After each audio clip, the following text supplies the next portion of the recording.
नमस्कार। पुष्पा हुड्डा हिंदी ट्यूटोरियल्स में आपका बहुत बहुत स्वागत है। आज हम पढ़ेंगे विसर्ग संधि।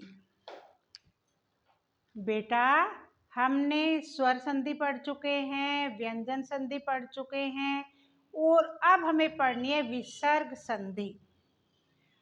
अब विसर्ग संधि में विसर्ग संधि की परिभाषा होती है कि विसर्ग के पश्चात, विसर्ग के बाद चाहे स्वर आए या व्यंजन आए, उसे विसर्ग संधि कहते हैं। जब जोड़ते हैं ना हम, चाहे विसर्ग के बाद हम स्वर जोड़ें या व्यंजन जोड़ें, वहां पर विसर्ग संधि होती है।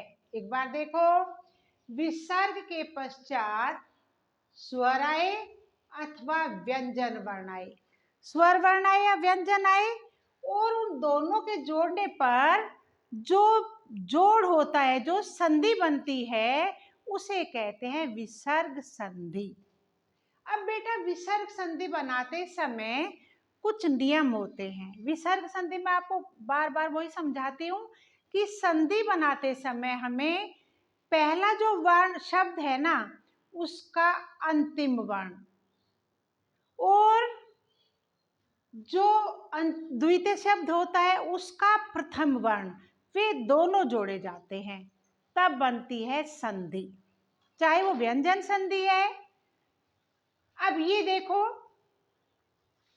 संधि के कुछ नियम होते हैं। यदि विसर्ग से पहले अंग हो, अय हो, अण हो अथवा प्रत्येक वर्ग का तीसरा, चौथा, पांचवा कोई सा भी वर्ग है, उसमें क्या परिवर्तन आता है? बेटा, विसर्ग की जगह मैंने क्या कहा था कि पहले शब्द का कौन सा? अंतिम, पहले शब्द का अंतिम वर्ण और दूसरे शब्द का पहला वर्ण। ये जो बेटा, ये जो दो जोड़े जाते हैं, तब आता है परिवर्तन, तब आता है विकार, तब आता है बदलाव। तो बेटा, इसको कहते हैं विसर्ग संधि। कैसे? तपह, तपह जो है जमा बल। अब हमने देखा कि तपह तो लिखा है, लेकिन बेटा ये जो विसर्ग है ना, ये ओ की आवाज देगा, इसमें क्या होगा? ओ बनेगा। और तप जो है ऐसा कैसा ही रह जाएगा, क्योंकि ये हलंत क्यों होता है? क्योंकि ये क्या है? व्यंजन है, इसमें हलंत है। और बल जो है, बल जो का तो उतार लिया जाता है। जब हमने पहले वाला पूरा उतार लिया और जो अंतिम वर्ण है वो है विसर्ग, तो ये क्या बन गया? ओ। ओ बनने के बाद इसमें परिवर्तन आया, इसमें ह के बाद आगे बन गया ओ, तपोबल। तो क्या बन गया इसमें? ये बन गया तपोबल। कैसे? पा के आगे जो विसर्ग है, विसर्ग से बनाया हमने ओ, और बल है तो तपोबल।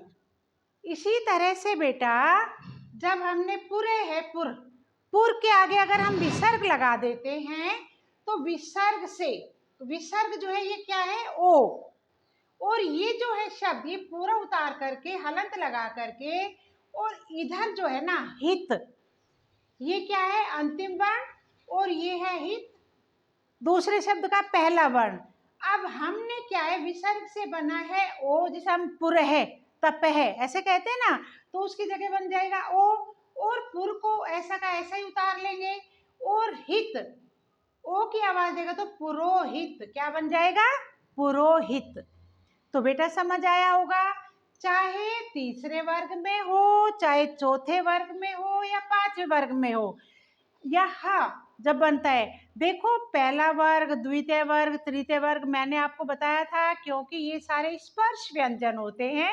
ये 25 के 25 है, उसी के वर्ग बता रही हूँ।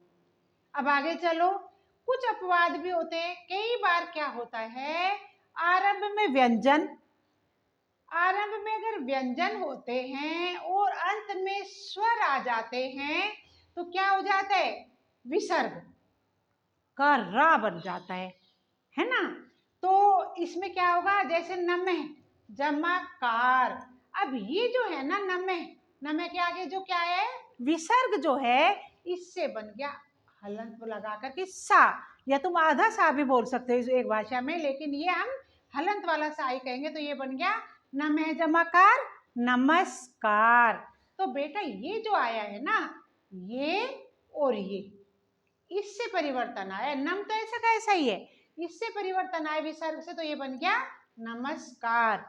इससे पता चल जाता है ये विसर्ग संधि है, क्योंकि विसर्ग की वजह से तो परिवर्तन आ रहे हैं।